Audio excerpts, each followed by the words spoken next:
the things I do in this lecture is not only talk a lot about water and how we use those two isotopes in the hydrologic cycle, but you'll see that I'm going to revisit some of the concepts that Turi brought up yesterday, some general principles, and even though I'll cast them in light of water, you'll see that many of those same principles that I'll bring up in the context of water today will be things that Jim will talk about when he talks about carbon, Jed when he talks about nitrogen, Seth will visit some of these ideas when he talks about diet.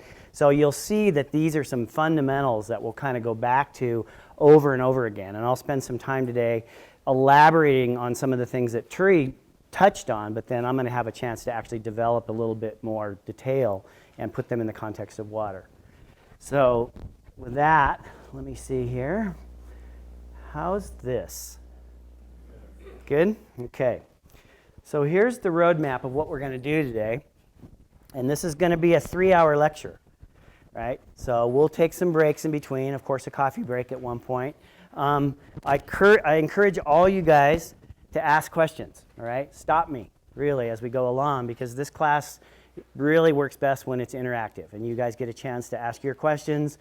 Generally, when there's one person that has a question, it's probably burning in the mind of 2 or 3 other people in the room at the same time. So make sure you're not bashful about asking questions beginning today and all the way through the rest of the 2 weeks that you guys are here. So we're going to do this. We're going to talk about some principles that lead to variation in the oxygen and hydrogen isotope composition in water. And I'll put that in the context of climate. But you'll see in the context of climate, we'll have a big focus on the hydrologic cycle in the climate system. And then what I want to do is once I develop some of those ideas in the climate hydrologic cycle, we're going to try to relate those whenever we can to ecology. So I'm going to try to come back to ecological impacts that this kind of information has. We're going to look at some patterns out there. I'm a pattern guy myself. I start by looking at patterns. I've been fascinated with patterns ever since I became a biologist and really feel like for me, they're the cornerstone of what kind of leads to the questions. You know, you see a pattern, you say, why? What's the process that underlies that pattern? So we're going to look at pattern, and then we're going to open the door to the processes that underlie many of the patterns that we see out there in oxygen and hydrogen isotope variation in water in the hydrologic cycle. We're going to, by definition, then get to talking about how we use hydrogen and oxygen isotope variation in source waters. And you'll see that source waters are quite variable. If you think about a water source anywhere on the planet, it's probably a source water for some sort of an organism out there. And there's a lot of variation in the different kinds of source waters that we see on planet Earth.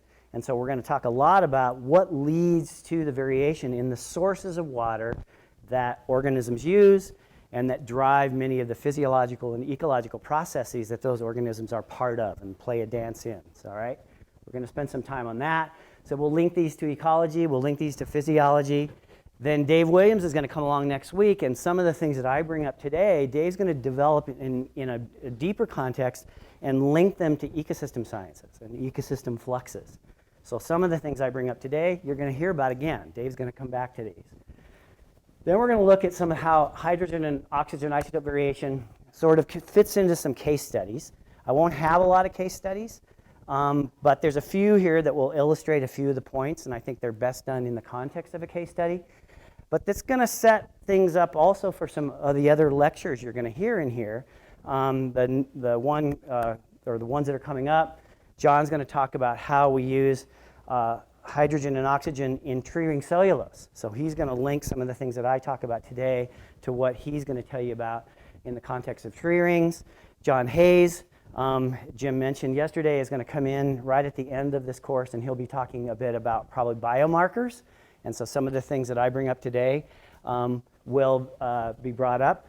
Brett Tipple, who's in the back, he'll also be talking about some of those kinds of things. So you're going to hear from Brett and also from John. And then Howie will come in on Saturday and talk about isotopes in the ocean. And some of the things that I bring up today, Howie's going to revisit those, but he's going to put them in the context of the water that covers the planet and the oceanographic system. So again, I'll touch on some things that a bunch of people will then build on and develop in some different contexts as we go through the rest of the course. This is where we start. So if we want to try to understand what leads to isotope variation, hydrogen or oxygen, in waters that are across planet Earth, we have to start here with the hydrologic cycle. And the cool thing is, when we start looking at the hydrologic cycle and any kind of cartoon like this of the hydrologic cycle, we can see that there's a whole bunch of different processes here that we can look at that are the drivers of the way water moves across our planet, all right? So we can talk about how evaporation of water off either a body of water, off of plants, off of soils, whatever, how that affects the isotope composition. In turn, when we create vapor or clouds in the atmosphere, we get to the point where we then have a vapor liquid system in equilibrium, and the process of condensation or rainfall, that leads to isotope variations. So we've got evaporation, condensation. We can talk about how sublimation of snow or ice in different areas of the world can lead to isotopic variation. Percolation into the groundwater system, into either soil or saprolite or fractured bedrock within the Earth's surface. And the more and more we start looking at that, the more and more we realize that those compartments in the subsurface are probably the least well understood with respect to both water storage on our planet and also isotope variation. We're finding some remarkably surprising results lately in the last, say, 7 years about what's going on in the subsurface. And that's been the result of a program that's been basically funded by the National Science Foundation through the Geoscience Directorate. It's called the Critical Zone Observatory Program. And some of you probably know about it because you may have a critical zone observatory in your area or maybe hosted by your university. But it's a program that's really looking at what is happening from the base of the bedrock to the top of the troposphere, and really trying to ask what happens in that zone to geological, ecological, biological processes. As we've started to do our work in the critical zone, we've realized that part of the critical zone that we thought we knew a lot about, what lies beneath, what we can't see, there's a lot of really cool stuff going on there. And particularly with respect to oxygen and hydrogen isotope variation. And I'm going to show you some brand new data that has come out of a couple of investigations that really is a kind of a bit of a shocker. It's really showing us what's going on below ground that is opening up our eyes, and it's, of course, it complicates the hydrologic cycle. It complicates the hydrologic picture, but it's a really cool one, and it's all taken down here where we actually can't see it. So we have this process of percolation, infiltration into different kinds of substrates in the subsurface, and then, of course, we have transpiration by plants, whether those plants are shallow-rooted, whether they're crops, whether it's natural vegetation. All of these different sorts of processes here that are related to the precipitation inputs on our planet really are having some sort of an isotopic influence on water in the hydrologic system. So you can look up here, there's a bunch of stuff we've got to pay attention to. And not only do we have to pay attention to each of these processes, but you'll see the relative weighting of those processes becomes important in different ways depending on where you are on the globe. Colder regions, warmer regions behave different, and different weightings of these processes manifest themselves in very different ways as we move across the land surface, as we go toward, say, coastal environments or mountain environments. These will start to play different differential roles in how they influence the oxygen and hydrogen isotope composition of water that we're actually measuring. So there's not like just one rule. We'll see that there are some rules, but those rules vary depending on where we come from and where we work across the land surface and across the globe. And those are some of the things I want to kind of spend some time talking about and talk about what our expectations are. Now, we can take that cartoon up there and we can start to actually develop some expectations. We can look over here on the left-hand side of the slide and come back and put many of those same processes that I listed in the last slide onto the land surface, onto the ocean surface. And we can also couple those to looking at what we might expect to see in terms of isotope variation associated with each one of those processes. So right now I want to start with this sort of cartoon here, and then we're going to open the hood. And we're going to ask the question, if we take each one of these processes, what's going on there? What's the mechanism that leads to the isotope variation associated with these different kinds of processes on the left and the values that you actually see on the right? Okay, so let's look at this here and kind of walk through some of the steps, and then we'll go on from there and develop some of the processes and mechanisms a little more deeply. The place we start, of course, is the ocean. That's the source of all of our precip, covers 70% of our planet. That's the main water source for which water that moves around the planet begins its long trip around the globe. And so one of the things that we initially have to pay attention to when we start thinking about what begins to set new isotope fingerprints on the waters that we actually measure out there is this equilibrium process here of evaporation and condensation over the ocean itself. And if you look at what's in this little yellow box here and what's over here on the right-hand side, you can see that if it is a full equilibrium process, if we're just going from liquid to vapor and vapor back to liquid and we stay right there over the ocean, we don't see a net isotope effect, even though we do see an isotope difference when we see a phase change. When we go from liquid to vapor, we see an associated difference in the isotope composition. So right there, immediately you can say, that first equilibrium exchange, that first phase change, as we go from liquid phase to vapor phase, we can expect to see some sort of an isotope effect. Might be large, might be small, depends on where we are, what the temperature is, as we'll see in a few minutes.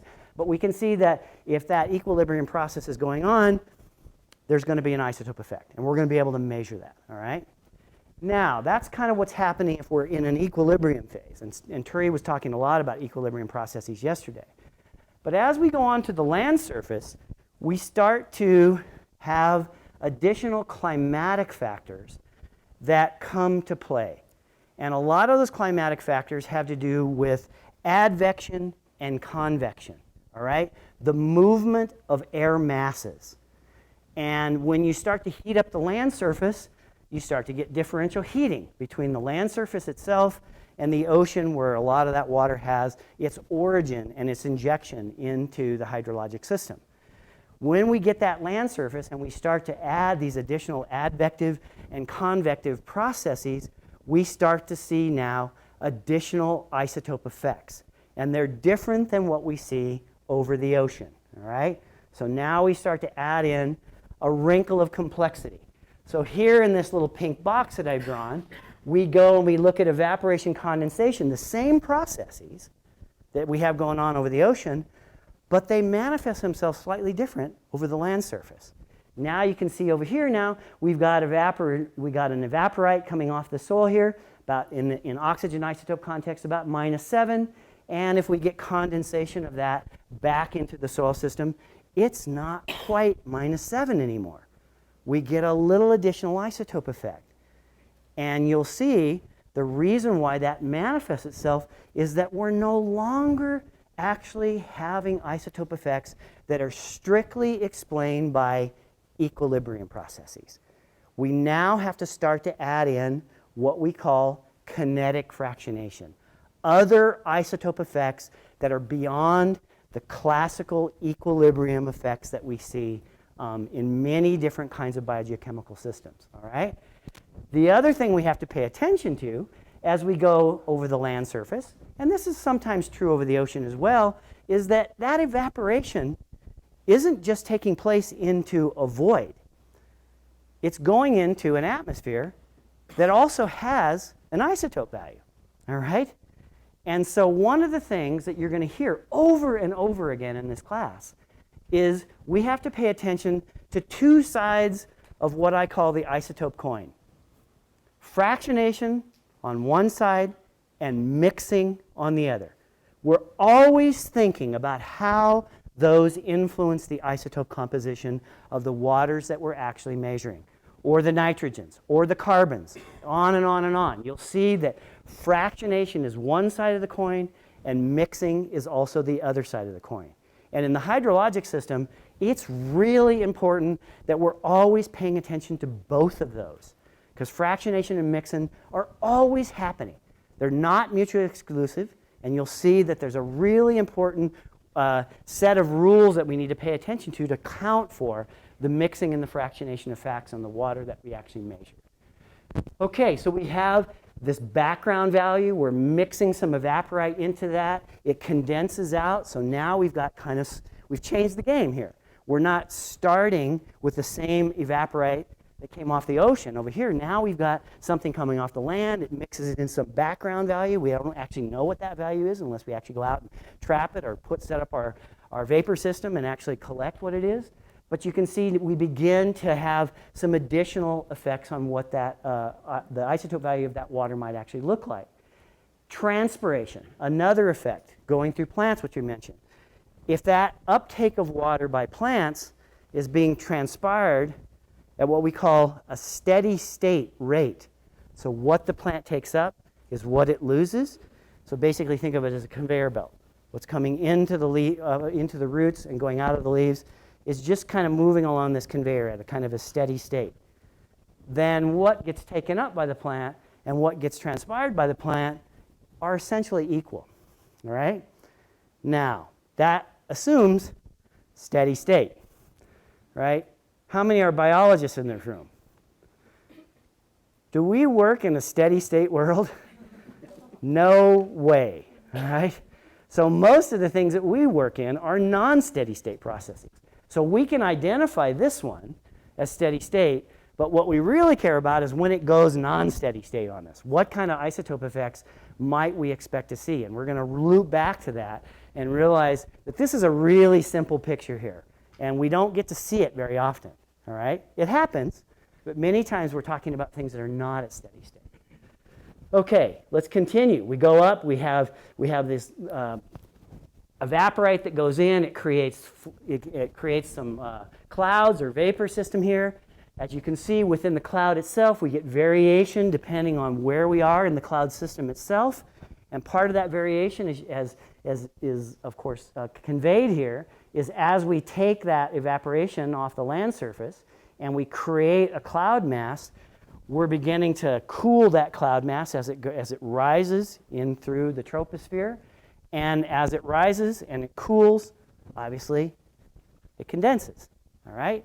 And when we get condensate, which we call snow or ice or precip, that falls out. And the heavier isotopes tend to fall out preferentially more than the lighter isotopes do. We're going to come back to this in more detail in a minute.